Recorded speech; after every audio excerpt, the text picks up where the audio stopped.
दोस्तों वो कहते हैं ना कि कमियां ढूंढोगे तो लाख मिल जाएगी, बट एक खामियां बहुत अच्छी ज़रूरी होती है। आज ऐसा ही कुछ कहानी है हमारे साथ।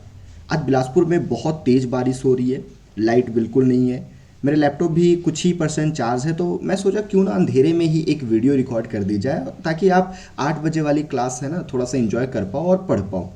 सो आज वैसे हमें लाइव पढ़ना था 8 बजे, हमें संविधान सभा क्या चैप्टर लेना था और उसको हमें पढ़ना था डिटेल में। लेकिन चूंकि संविधान सभा बहुत ही थोड़ा सा कॉम्प्लिकेटेड टॉपिक है, वहाँ पे आप मुझे नहीं देखोगे या ऐसे बिना है ना वीडियो के सही से समझ में नहीं आएगा। तो आज मैं कुछ ऐसे वीडियो रिकॉर्ड करके आपको देने वाला हूँ जो कि ईजी है, मेमोराइज करना है आपको, उसमें कुछ समझना नहीं है, सिर्फ आपको याद करना है।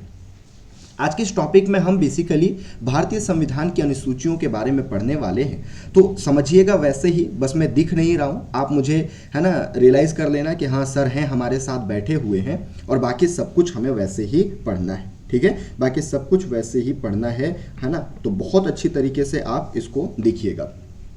देखिए बेटा कि सबसे पहले ये अनुसूची होती क्या है, हमें ये समझना है। देखिए प्रॉपर तरीके से अगर हम संविधान की बात करें तो ये एक किताब है और इस किताब का नाम है संविधान। इस किताब का नाम है संविधान। ठीक है, इस किताब का क्या नाम है बेटा? संविधान। और बेसिकली अगर हम इस किताब के शुरुआत में देखें तो यहाँ पे कुछ ना कुछ चैप्टर्स वाइज लिखा गया है, यहाँ डिटेल लिखा गया है, और कुछ टेबल कंटेंट जो कि हमें लास्ट में दिया गया है, जो लास्ट में दिया गया है ना एक सूची, जो लिस्ट दिया गया है उसी को अनुसूची या शेड्यूल कहा जाता है। ठीक है, उसी को अनुसूची या शेड्यूल कहा जाता है। तो अनुसूची क्या है? संविधान के अंतिम में लगा हुआ एक विशेष सूची है जो संविधान के विभिन्न अनुच्छेदों को विस्तार से समझाती है।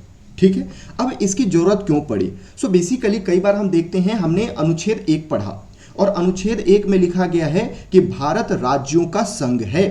अब मुझे ये नहीं समझ में आ रहा है कि राज्य कितने हैं, उनकी राजधानी कितनी है, राजधानी कौन कौन सी है, उसका क्षेत्रफल कितना है ना। तो ये सारी जानकारी हमें पीछे की तरफ दिया जाएगा।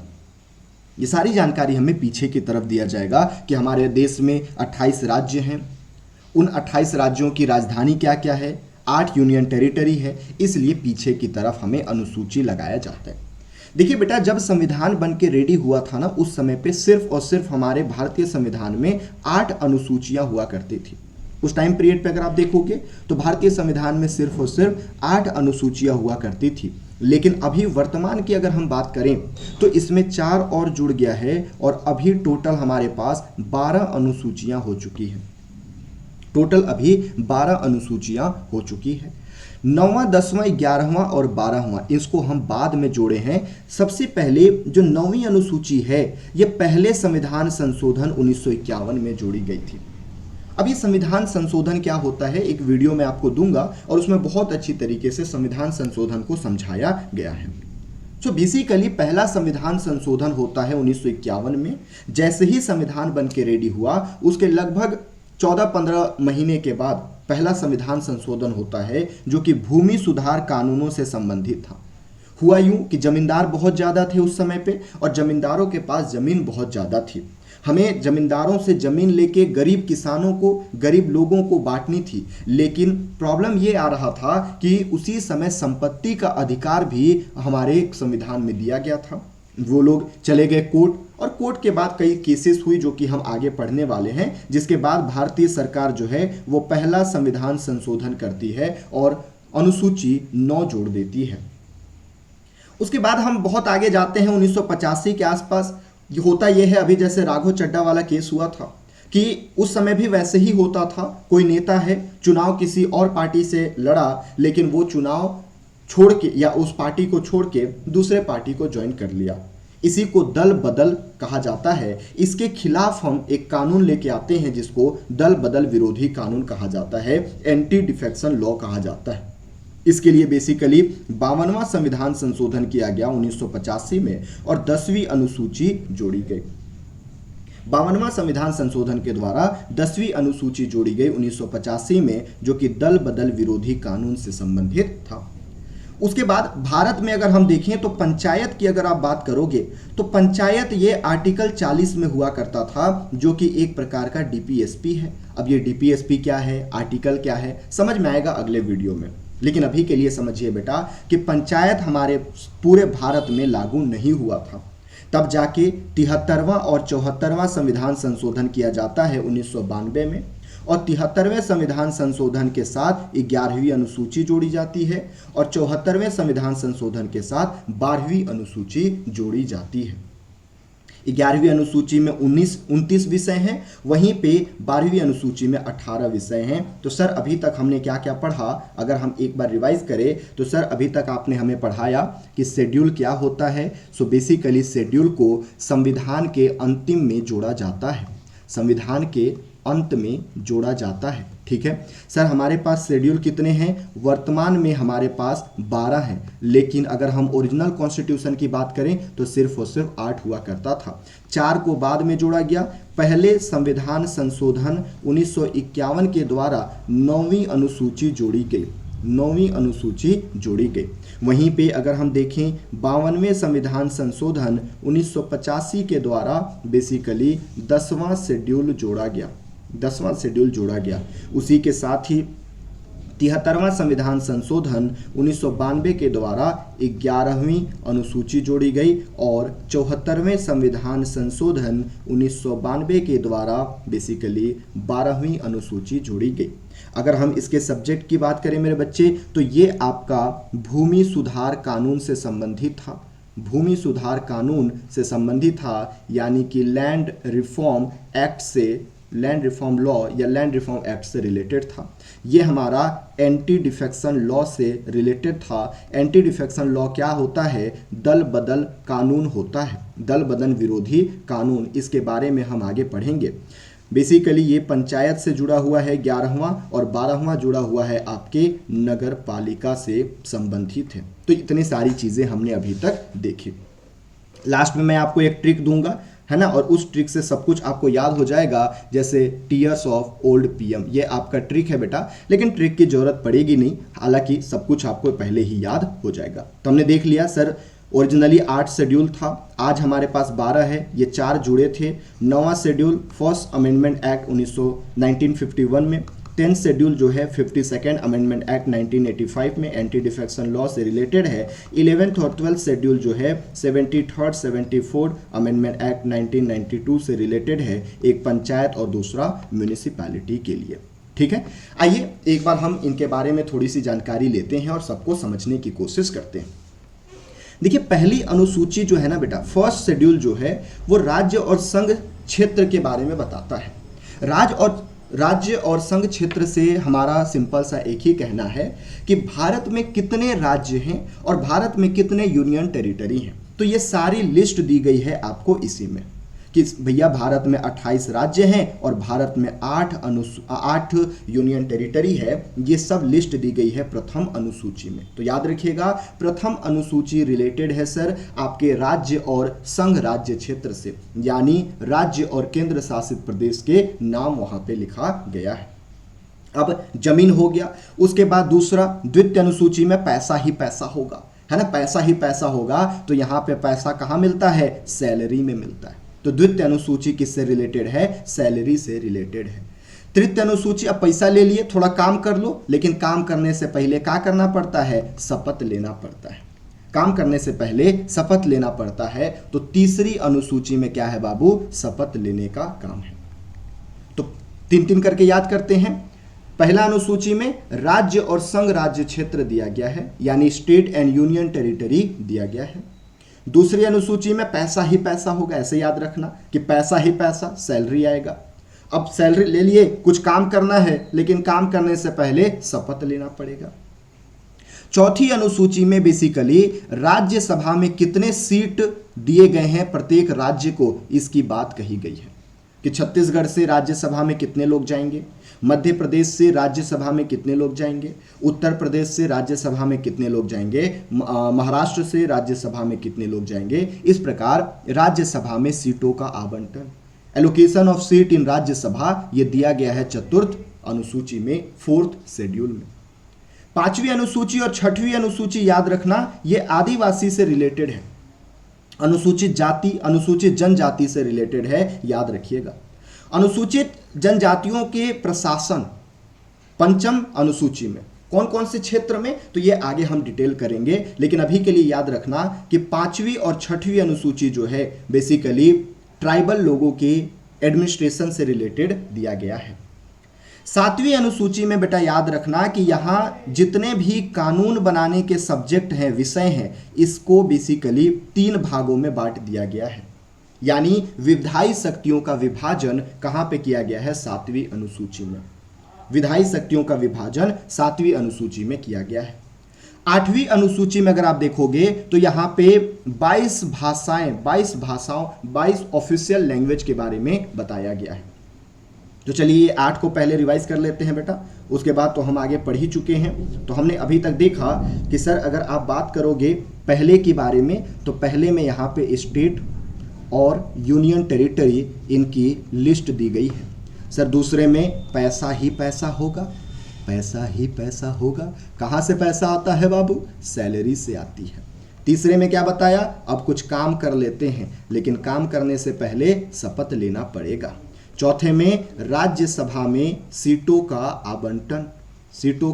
आवंटन कैसे किया गया है, ये बताया। सर आपने 5वां और 6वां को बोला कि ये बेसिकली शेड्यूल्ड ट्राइब है ना, कि एडमिनिस्ट्रेशन से रिलेटेड है, यानी कि बाबू भैया प्रशासन से संबंधित है। 7वां में कहा कि विधायी है ना, विधायी सब्जेक्ट का विभाजन किया गया है। सर यहाँ पे 3 सूची है, एक संघ सूची, एक राज्य सूची और तीसरा है समवर्ती सूची। हाँ सर इतना याद करवा दिया आपने। 8वां क्या बताया, यहाँ पे 22 भाषा है सर, औपचारिक भाषा, यानी कि इन्हीं को सर हम ऑफिशियल लैंग्वेज कहते हैं। तो ये 8 को याद हो गया। सर इसके साथ ही ऐसा नहीं है कि हमको 8 ही याद है, आपने हमको 9वां याद करवाया था, 10वां याद करवाया था, 11वां और 12वां भी याद करवाया था। सर 9वां फर्स्ट कॉन्स्टिट्यूशनल अमेंडमेंट एक्ट के द्वारा जोड़ा गया, ये 52nd के द्वारा, ये 73rd के द्वारा और ये 74th के द्वारा। सर इसमें लैंड रिफॉर्म एक्ट से संबंधित कानून है, इसमें एंटी डिफेक्शन लॉ से संबंधित है, इसमें पंचायत से संबंधित है और इसमें म्यूनिसिपैलिटी या नगर पालिका से संबंधित है। तो बेटा आपको सब कुछ अब याद हो चुका है। एक बार वीडियो पॉज करिए, वीडियो को पॉज करके आंख बंद करके देखिए कि क्या ये सारी चीज़ें आपको याद हुई कि नहीं, और उसके बाद वीडियो को फिर से ऑन करिएगा और अब हम इसको डिटेल में पढ़ने वाले हैं। अब हम इनको डिटेल में देखिए, एक ही चीज को इतने बार पढ़ो ना सब कुछ याद हो जाए। ठीक है, चलो पहली अनुसूची, अब सब आपको पढ़ा लिखिएगा, है ना, कि ये तेरा घर ये मेरा घर। ठीक है, ये तेरा घर ये मेरा घर, मतलब राज्य और केंद्र शासित प्रदेश का नाम, उसकी सीमा, उसके न्यायिक क्षेत्र, ये सब कुछ कहाँ दिया गया है, पहली अनुसूची में, कि राज्य का नाम क्या होगा, उसका एरिया क्षेत्र क्या होगा, उसकी सीमा क्या होगी, उसकी राजधानी क्या होगी, सब कुछ अनुसूची 1 में दिया गया है। क्या सर संबंधित अनुच्छेद याद रखना है, क्या नहीं याद रखना है, बट आप पढ़ना चाहो तो पढ़ सकते हो, अनुसूची बस नाम याद रखिएगा। सर अनुसूची 2 पैसा ही पैसा होगा, देखे हो ना अक्षय कुमार की ये मीम, पैसा ही पैसा होगा, मतलब शपथ, जितने भी संवैधानिक पद हैं उनकी बेसिकली, माफ कीजिएगा मैंने शपथ बोल दिया गलती से, संवैधानिक पद के वेतन पैसे ही पैसे होंगे, वेतन किसका किसका याद रखना बेटा।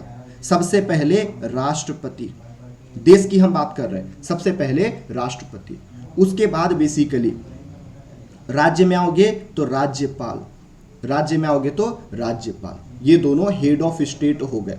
उसके बाद लोकसभा और विधानसभा के अध्यक्ष और उपाध्यक्ष, इसी प्रकार राज्यसभा और विधान परिषद के सभापति और उपसभापति, और इसके साथ ही सर्वोच्च न्यायालय और उच्च न्यायालय के न्यायाधीश और भारत के लेखा परीक्षक, भारत के नियंत्रक एवं महालेखा परीक्षक। सर याद नहीं हुआ, कैसे करें, कोई दिक्कत नहीं है, आइए एक बार याद करते हैं, आइए क्या करते हैं, एक बार याद करते हैं। सर याद करवा दो यहीं पे। तो सर अभी तक आपने बताया कि अनुसूची 2 जो है यहाँ पे बेसिकली वेतन कहा गया है, वेतन और भत्ते कहा गया है, यानी कि सर यहाँ पे सैलरी और अलावेंसेस की बात की गई। सर किसकी किसकी? सबसे पहले हेड ऑफ स्टेट, यानी हम सबसे पहले एग्जीक्यूटिव की बात करेंगे। देखो बेटा, सबसे पहले हम एग्जीक्यूटिव की बात करेंगे। एग्जीक्यूटिव में कौन कौन? सर राष्ट्रपति आपने बताया, और सर आपने राज्यपाल बताया। सर आपने राष्ट्रपति और राज्यपाल बताया। फिर हम आएंगे बाबू लेजिस्लेचर में। लेजिस्लेचर में विधि कहाँ बनती है? सर विधि बनती है देश में लोकसभा में और राज्यसभा में। सर राज्य में कहाँ बनती है? तो बेसिकली विधान सभा में, विधान सभा में, और सर विधान परिषद में। अच्छा, ये सब हमने पढ़ा है? नहीं पढ़ा है सर। आगे पढ़ाओगे? बिल्कुल पढ़ाऊंगा। तो लोकसभा में कौन कौन होते हैं? लोकसभा के मॉनिटर को अध्यक्ष और उपाध्यक्ष कहते हैं बाबू, आगे पढ़ाऊंगा। राज्यसभा के जो मॉनिटर होता है ना, इसको सभापति और उपसभापति कहते हैं। मतलब सर इंग्लिश में नहीं बताओगे क्या? बताऊंगा ना। इसको कहते हैं स्पीकर और डेप्यूटी स्पीकर, डेप्यूटी स्पीकर। और सर इसको क्या कहते हैं? इसको चेयरमैन कहते हैं बाबू। और सर इसको डेप्यूटी चेयरमैन कहते हैं। क्या कहते हैं? Deputy chairman. ओके सर, बहुत अच्छा। सर मतलब विधानसभा वाले को भी अध्यक्ष कहते होंगे? हाँ जी। इसको उपाध्यक्ष कहते होंगे? हाँ जी। सर इसको भी हम सभापति कहते होंगे? हाँ जी। सर इसको भी उपसभापति कहते होंगे? हाँ जी। अब आते हैं बाबू जुडिशियरी में। तो जुडिशियरी में सुप्रीम कोर्ट और high court. Sir supreme court में एक चीफ जस्टिस ऑफ इंडिया होता है और अन्य न्यायाधीश होते हैं। बिल्कुल, अन्य न्यायाधीश होते हैं। सर सेम ऐसे ही हाई कोर्ट में चीफ जस्टिस ऑफ इंडिया और अन्य न्यायाधीश, चीफ जस्टिस और अन्य न्यायाधीश। सर क्या मैं ये बोल सकता हूं कि आपने अभी तक ये बोला कि एग्जीक्यूटिव में राष्ट्रपति और राज्यपाल की सैलरी अनुसूची 2 में दी गई है? बिल्कुल यही बोला। सर विधायिका की बात करें तो लोकसभा राज्यसभा के जो हेड होते हैं और विधानसभा और विधान परिषद के जो हेड होते हैं उन सब की सैलरी। सर जुडिशरी की बात करें तो सुप्रीम कोर्ट के न्यायाधीश और हाई कोर्ट के न्यायाधीश, और इन सब के पैसों पर कौन नजर रखता है? कैग। तो कैग का भी एक नाम याद रखिएगा। आई होप आपको यहाँ तक ना बाबू याद हो गया होगा कि सर राष्ट्रपति हो, राज्यपाल हो, सर लोकसभा और विधानसभा के अध्यक्ष और उपाध्यक्ष हो, राज्यसभा और विधान परिषद के सभापति और उपसभापति हो, सर्वोच्च न्यायालय और उच्च न्यायालय के न्यायाधीश हो या कैग हो, इन सब के पैसे कहाँ से आते हैं? सर इन सब के पैसे अनुसूची 2 के द्वारा दिया जाता है। अब पैसा तो ले लिया, पैसा ले लिया, अब क्या होगा? अब शपथ लेगा। अब क्या लेगा? शपथ लेगा, है ना। बोलता है खा मेरी कसम, बोलता है मर जाएगा रे तू। क्या बोलता है ये? खा मेरी कसम, ये कहता मर जाएगा तू। ठीक है, तो यहाँ पे शपथ और प्रतिज्ञान, oath and affirmation, oath and affirmation. अब ओथ कौन लेगा? आइए इसको समझते। ओथ कौन लेगा इसको हम समझते। यहाँ पे राष्ट्रपति और राज्यपाल बिल्कुल ओथ नहीं लेंगे, इसके अंदर नहीं लेंगे, उनका संविधान में दिया गया है। तो कौन लेगा? सबसे पहले संघ के मंत्री यानी कि यूनियन मिनिस्टर, और राज्य के मंत्री स्टेट मिनिस्टर। जितने भी यूनियन के मिनिस्टर होते हैं, जितने भी स्टेट के मिनिस्टर होते हैं, ये सब शपथ लेंगे। फिर सर संसद चुनाव के उम्मीदवार, मतलब अभी संसद का सदस्य नहीं बना है, अभी सिर्फ और सिर्फ चुनाव लड़ने जा रहा है, उम्मीदवार है, कैंडिडेट है पार्लियामेंट्री इलेक्शन का, वो भी शपथ लेगा। चुनाव लड़ने से पहले भी शपथ होता है, और चुनाव जीत के मान लो सदस्य बन गया तब भी शपथ लेगा।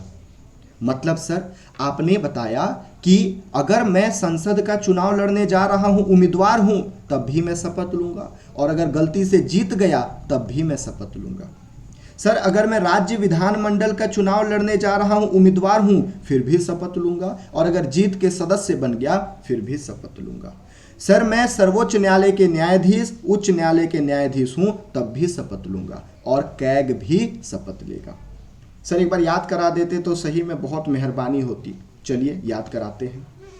अनुसूची 3 है ना, खा मेरी कसम, मर जाएगा रे तू। क्या है? शपथ। क्या है? ओथ। ठीक है, और क्या बोलते हैं प्रतिज्ञान, और क्या बोलते हैं अफर्मेशन, कोई बात नहीं। सर क्या राष्ट्रपति और राज्यपाल शपथ लेंगे? लेंगे, लेकिन यहां से नहीं, अनुच्छेद अलग उनका है, उनका आर्टिकल है, उनका संविधान में प्रावधान है। सर कौन लेगा? हम तीन अलग अलग बांटेंगे सर, एग्जीक्यूटिव, जुडिशरी, लेजिस्लेचर। हम ऐसे ही याद करते हैं सर। एग्जीक्यूटिव में संघ का मंत्री, संघ का मंत्री, और सर कौन लेगा? राज्य का मंत्री। सर संघ का मंत्री और राज्य का मंत्री। अच्छा सर लेजिस्लेचर में संसद का सदस्य। अच्छा सबसे पहले सदस्य थोड़ी होगा, सबसे पहले वो क्या होगा? सबसे पहले सर वो उम्मीदवार होगा। तो क्यों ना एक ही बार लिख दे, संसद का उम्मीदवार, और अगर वो संसद का सदस्य बन गया तो भी संसद का सदस्य। अच्छा सर विधानमंडल, विधानमंडल का उम्मीदवार यानी कैंडिडेट, उम्मीदवार, और सर अगर सदस्य बन गया तो तब भी। तो ये हो गए हमारे लेजिस्लेचर। सर जुडिशरी में सुप्रीम कोर्ट और हाई कोर्ट के जज सर, और सर एक एक्स्ट्रा याद रख लेना कैग। इन सब की शपथ क्वेश्चन पूछता है मेरे बच्चे। अभी मैं आपका टेस्ट लूंगा, है ना, जैसे ही ये हमारा यूनिट हो जाएगा मैं आपका टेस्ट लूंगा, देखना सब क्वेश्चन पूछा गया है। ठीक है, अब आइए चौथे नंबर पे। चौथा नंबर पे क्या कहा गया है? ये कहता है कि बाबू राज्यसभा में जितनी भी सीट दी गई है उन सब का, यानी राज्यसभा में किस राज्य को कितना सीट मिलेगा, बिहार को कितना सीट मिलेगा, छत्तीसगढ़ को कितना सीट मिलेगा, ये सब अनुसूची 4 में बताया गया है। अनुसूची 5 में कहा गया है, ये एटीएम याद रखना, एटीएम यम, एटीएम यम, ए से असम, टी से त्रिपुरा, एम से मेघालय, एम से मिजोरम। एटीएम यम को छोड़कर जितने भी अनुसूचित क्षेत्र है और अनुसूचित जाति है उनका प्रशासन पंचम या 5वीं अनुसूची के अनुसार होगा। और इन एटीएम यम, है ना, इन एटीएम, इन एटीएम एम का प्रशासन जो है वो 6वें अनुसूची के अनुसार होगा। मतलब सर अभी तक आपने ये बताया कि 5वीं अनुसूची में उन क्षेत्रों का अनुशासन होगा जो एटीएम से बाहर है, लेकिन अनुसूचित क्षेत्र हैं और अनुसूचित जनजाति क्षेत्र हैं, schedule area and schedule tribe area है, वहां का प्रशासन 5वें अनुसूची के अनुसार होगा। असम, मेघालय, त्रिपुरा, मिजोरम को छोड़कर असम, मेघालय, त्रिपुरा, मिजोरम के जनजातीय क्षेत्र का प्रशासन 6वें अनुसूची के अनुसार होता है। उसके बाद हम 7वें अनुसूची में चलते हैं, और 7वें अनुसूची में बेसिकली शक्तियों का विभाजन किया गया है। बेसिकली क्या किया गया है मेरे बच्चे? शक्तियों का विभाजन किया गया है। अगर हम 7वीं अनुसूची की बात करें तो इसमें शक्तियों का क्या कर दिया गया है? विभाजन कर दिया गया है। कहा गया है कि एक हमारे पास यूनियन लिस्ट होगा, एक हमारे पास कौन सा लिस्ट होगा? यूनियन लिस्ट होगा। दूसरा हमारे पास स्टेट लिस्ट होगा, और तीसरा हमारे पास कंकरेंट लिस्ट होगा, कंकरेंट लिस्ट होगा। सर हिंदी में बताओ ना, इसको कहते हैं बाबू संघ सूची, इसको कहते हैं राज्य सूची, और इसको कहते हैं समवर्ती सूची, समवर्ती सूची। इस पे कानून कौन बनाएगा? इस पे कानून बनाएगा मेरे बच्चे संघ, या इसी को सेंटर बोलते हैं, या इसी को केंद्र बोलोगे। सर इस पे कानून कौन बनाएगा? इस पे कानून बनाने का जो अधिकार है वो राज्य के पास। सर इस पे कानून कौन बनाएगा? इस पे कानून दोनों बनाएंगे। कौन कौन? सेंटर और स्टेट। लेकिन अगर सेंटर कानून बनाया है तो इसका ही कानून चलेगा, स्टेट का कानून फिर वहां काम नहीं करेगा। देखिए बेटा, जो भी इन तीनों लिस्ट में नहीं है, जो भी टॉपिक इन तीनों लिस्ट में नहीं है, उसको हम कहते हैं अवशिष्ट, अवशिष्ट सूची। इसको कहते हैं रेसिडुअरी, रेसिडुअरी लिस्ट। और इस पे कानून बनाने का काम जो है ये संघ के पास है। सपोज एग्जांपल, आज सोशल मीडिया है, पहले सोशल मीडिया नहीं था। आज साइबर अटैक होता है, पहले साइबर अटैक नहीं था। तो साइबर अटैक इन तीनों सूची में किसी में भी नहीं है। तो जब इस पर कानून बनाने का होगा तो इस पे संघ बनाएगा। इस पे कानून कौन बनाएगा? संघ बनाएगा। याद रखिएगा, कानून कौन बनाएगा? संघ। मूल सूची में 97 सब्जेक्ट थे संघ सूची में, मूल संविधान में 97 सब्जेक्ट थे, अभी वर्तमान में 100 हो गया है, 3 बढ़ गया है, याद रखिएगा।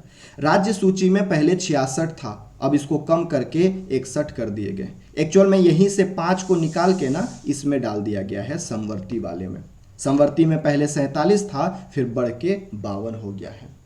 Is it clear? तो ये है 7वीं अनुसूची, ये है 7वीं अनुसूची। आइए अब आगे चलते हैं और 8वीं अनुसूची के बारे में पढ़ते हैं। मैं आशा करता हूं आपको समझ में आ रहा होगा बेटा। जरूरी नहीं है कि मेरा शकल दिखे तभी आप पढ़ोगे, है ना। बहुत बेहतरीन लेवल पे आप पढ़ते चलिए और मैं पूरा सब आपको यहीं पे याद भी करवा दे रहा हूं। देखिए हुआ ये कि 8वीं अनुसूची में बेसिकली, ठीक है, अगर हम देखें तो औपचारिक भाषा दिया गया है, आधिकारिक भाषा दिया गया है 8वीं अनुसूची में, ठीक है। 8वीं अनुसूची में आधिकारिक भाषा दिया गया है। आप मुझे 1 मिनट समय देंगे तो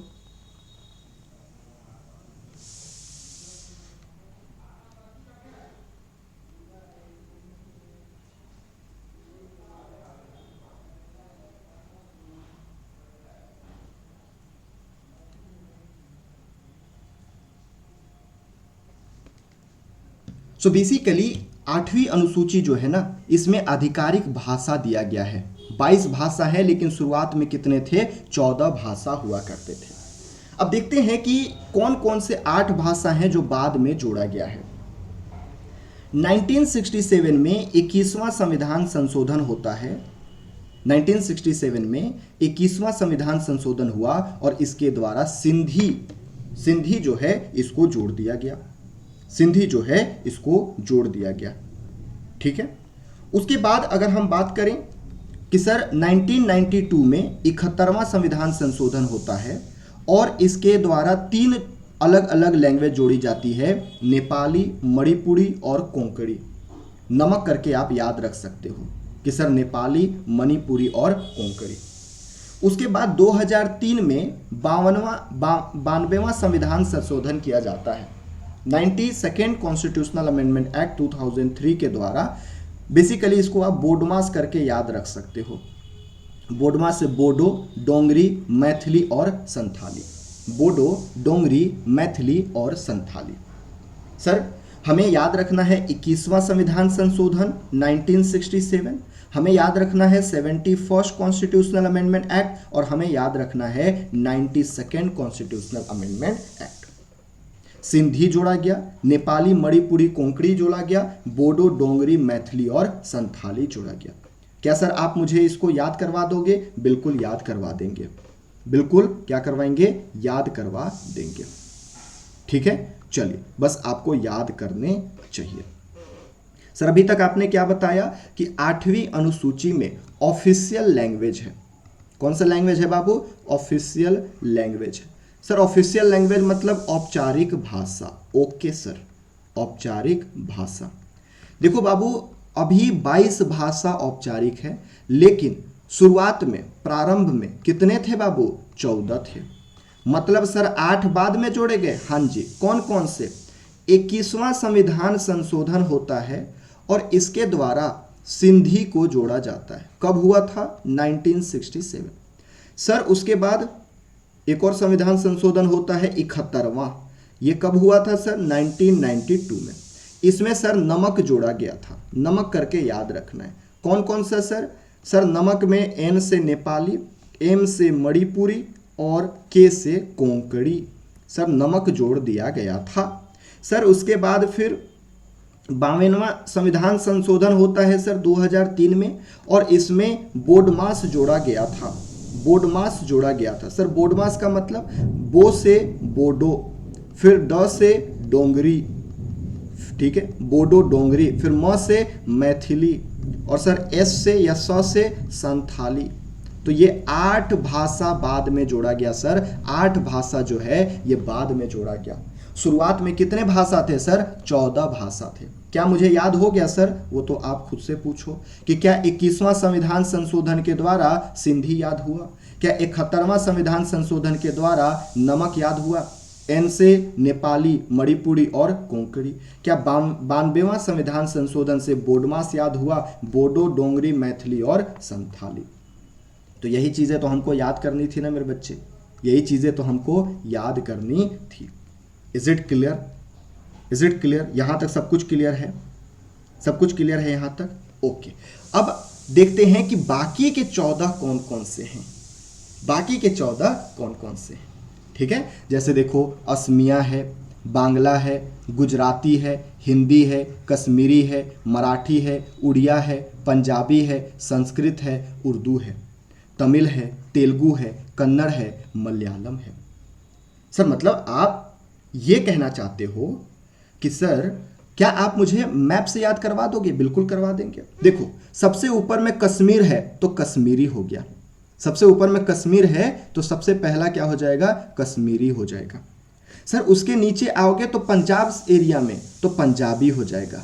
फिर सर यहाँ जाओगे तो सिंध तो सिंधी हमने बाद में जोड़ दिया।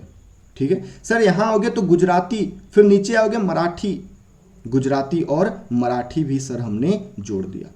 फिर सर इधर देखोगे तो ये पूरा बेल्ट हिंदी है, फिर यहाँ उड़िया है, इधर असमी है। सर उड़िया हो गया और असमी हो गया, और यहाँ पे बंगाल में बांग्ला हो गया। नीचे आओगे तमिल, तेलुगु, मलयालम, कन्नड़, तमिल, तेलुगु, मलयालम, कन्नड़। सर ऐसे याद नहीं हो रहा, माँ कसम बता रहा हूँ। आप सुना था मैंने कि आप अच्छा पढ़ाते हो, लेकिन बिल्कुल आज नहीं पढ़ा रहे हो अच्छा। कोई बात नहीं, याद करवाऊँ तभी अच्छा पढ़ाता हूँ ना। चलो याद करवा देता हूँ। आप लोग ऐसा है ना कि याद ना करवाऊँ तो आप लोग मेरे से नाराज हो जाते हो। तो चलो ना भाई याद करवाता हूँ। मैं थोड़ी मना किया हूँ कि नहीं याद करवाऊँगा। मैंने बोला क्या कभी कि मैं आपको याद नहीं करवाऊँगा? कभी बोला है तो बता, कभी बोला है मैंने कि नहीं आज मैं याद नहीं करवाऊँगा, आज मेरा मूड नहीं है याद करवाने का? ऐसा बोला है क्या मैंने? बता, नहीं बोला है ना। चलो सबसे ऊपर से याद करना भैया। यहाँ ये कश्मीर एरिया में कश्मीरी है। ओ हो सर, ये पंजाब वाले एरिया में पंजाबी भाषा बोला जाता है। वाह सर वाह। इस वाले एरिया में सिंधी बोला जाता है सर, मस्त सर। यहाँ सर गुजराती भाषा बोला जाता है सर, यहाँ मराठी भाषा। वाह सर, राज्य के हिसाब से याद हो गया। कश्मीर में कश्मीरी, पंजाब में पंजाबी, सिंध में सिंधी, गुजरात में गुजराती, महाराष्ट्र में मराठी। वाह बाबू वाह। उसके बाद ये पूरे बेल्ट में सर हिंदी बोला जाता है। हाँ जी। यहाँ सर आप उड़ीसा में आओगे ना तो उड़िया बोला जाता है। हाँ जी। यहाँ आओगे ना सर बांग्ला बोला जाता है। ओके बे। यहाँ आओगे ना तो सर असमी बोला जाता है। वाह बच्चा। यहाँ आओगे ना इधर तमिल है सर, इधर तेलुगु है, तमिल हो गया, तेलुगु हो गया, इधर कन्नड़ है सर, इधर मलयालम है सर। वाह सर। फिर दो भाषा लगाओ, एक उर्दू और हिंदी, हिंदी नहीं संस्कृत, दो का जोड़ी सर, हिंदी और संस्कृत। सर मुझे अभी तक ये सब याद हो गया क्या? हो गया सर। कश्मीर में कश्मीरी, पंजाबी, नीचे सिंधी, गुजराती, मराठी, ये पूरा बेल्ट हिंदी, फिर उड़िया, बांग्ला, असमी, तमिल, तेलुगु, कन्नड़, मलयालम। सर दो का ग्रुप उर्दू और संस्कृत। सर तीन का ग्रुप, कौन कौन से तीन? सो बेसिकली तीन यहाँ पे है सर, नमक, नेपाली, मणिपुरी, नेपाली, मणिपुरी और कोंकणी। नेपाली, मणिपुरी और कोंकणी। उसके बाद चार बोडमास, बोडो, डोंगरी, मैथिली और संथाली। सर मतलब आपने टोटल कितने पढ़ा दिए? मैंने टोटल आपको 22 भाषा पढ़ा दिए। सर हमने ये भी पढ़ लिया कि सिंधी जो है वो 21st कॉन्स्टिट्यूशनल अमेंडमेंट एक्ट 1967 द्वारा जोड़ा गया था। सर हमने ये भी पढ़ लिया कि बेसिकली अगर हम देखें तो ये वाला जो 3 है इसको हमने 71वां संविधान संशोधन के द्वारा जोड़ा था, और ये वाला जो 4 है इसको हमने 92वां संविधान संशोधन के द्वारा जोड़ा था। 92वां संविधान संशोधन के द्वारा जोड़ा था। ठीक है, चलिए तो ये मैंने आपको 22 भाषा याद करवा दिया। 22 भाषा जो है, जो कि औपचारिक भाषा है, वो याद कर दिया। एक चीज जो क्वेश्चन पूछता है कि सर अंग्रेजी औपचारिक भाषा नहीं है, अंग्रेजी जो है वो औपचारिक भाषा नहीं है। इसी के अनुसार देखिए भारत में 11 शास्त्रीय भाषा है। हालांकि ये संविधान से जुड़ा हुआ नहीं है, लेकिन एग्जाम में पूछ लेता है, इसलिए मैं आपको बता दे रहा हूं कि भारत में जो है ना बेटा 11 शास्त्रीय भाषा भी है। भारत में 11 शास्त्रीय भाषा है, ये भी पॉइंट हमको याद रखना है। सबसे पहला जो शास्त्रीय भाषा है वो है तमिल। सबसे पहला जो शास्त्रीय भाषा है वो कौन सा है, तो वो है तमिल मेरे बच्चे। सबसे पहला शास्त्रीय भाषा तमिल को माना गया है। तो ये पॉइंट आपको याद रखना है। कई एग्जाम में जब आप प्रीवियस ईयर क्वेश्चन लगाते हो तो ये भी क्वेश्चन पूछता है कि शास्त्रीय भाषा की संख्या कितनी है। तो भारत में टोटल 11 शास्त्रीय भाषा है। सबसे पहला तमिल, उसके बाद संस्कृत, तेलुगु, कन्नड़, मलयालम, उड़िया, मराठी, पाली, प्राकृत, असमिया और बांग्ला। ठीक है, तमिल हो गया, संस्कृत हो गया, तेलुगु हो गया, कन्नड़, मलयालम, उड़िया, मराठी, पाली, प्राकृत, असमिया और बांग्ला। तो ये चीज़ें आपको याद रखनी है। ठीक है, अब आते हैं 9वें संविधान माफ कीजिएगा 9वें अनुसूची की तरफ। मैंने आपको बताया था कि बेसिकली इसको पहले संविधान संशोधन के द्वारा जोड़ा गया था और ये बेसिकली किससे संबंधित है, भूमि सुधार एक्ट या लैंड रिफॉर्म एक्ट से संबंधित है। इसके बाद 10वां जो है ये दल बदल विरोधी कानून है, 92वां संविधान संशोधन के द्वारा जोड़ा गया है। ठीक है, ये सब हमने पढ़ लिया था। 11वां जो है ये बेसिकली 73वें संविधान संशोधन के द्वारा जोड़ा गया था। ये पंचायत की शक्तियों से संबंधित है, 29 विषय इसमें शामिल है। वहीं पे 12वें की बात करें तो 74वें संविधान संशोधन के द्वारा जोड़ा गया था, 18 विषय इसमें शामिल है। तो ये सारी चीज़ें बेटा हमने पढ़ ली। अगर आपको हमारी क्लासेस की PDF चाहिए तो आप ये टेलीग्राम चैनल स्कैन कर लीजिए। Vishal Gupta GS for you अगर सर्च करोगे तो मेरा ID मिल जाएगा, यहाँ पे आप PDF डाउनलोड कर सकते हो। अगर किसी भी प्रकार का डाउट है तो आप विशाल गुप्ता GS इंस्टाग्राम पे हमें फॉलो कर सकते हो, वहाँ पे सारी चीज़ें हम क्लियर कर लेंगे। ठीक है, तो ये रहा बेटा हमारी आज की थोड़ी सी है ना अलग तरीके की कहानी, और बेसिकली इसको आपको याद करना था तो आप इसको याद कर लेंगे, आप इसको याद कर लेंगे। ठीक है, चलिए तो आज के लिए इतना ही, मिलते हैं किसी और वीडियो में, तब तक के लिए जय हिंद।